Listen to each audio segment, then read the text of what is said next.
Idara ya uhamiaji imetoa tamko la kutotumika kwa Javier Bukungu, Lodet Mavugo, Daniel Agei, James Kotei, Methodi Mwanjale pamoja na benchi la ufundi likiongozwa na Joseph Omog, Jackson Mayanja na kocha wa makipa Abdul Idi Salim mpaka watakapopata vibali vya kuishi na kufanya kazi nchini.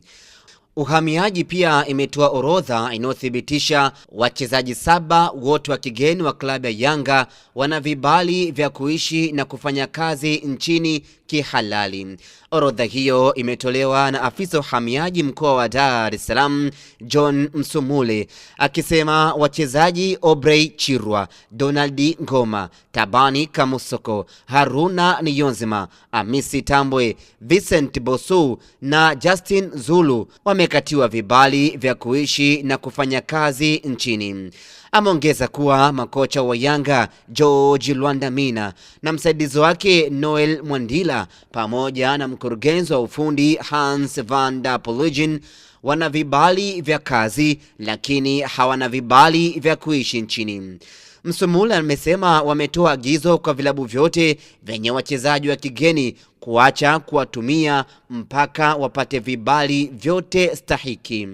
Kwa mujibu wa Msumule, mapema Jumatano hii idara ya uhamiaji iliwakamata na kuwahoji kwa saa kadhaa viongozi wa Simba na Yanga.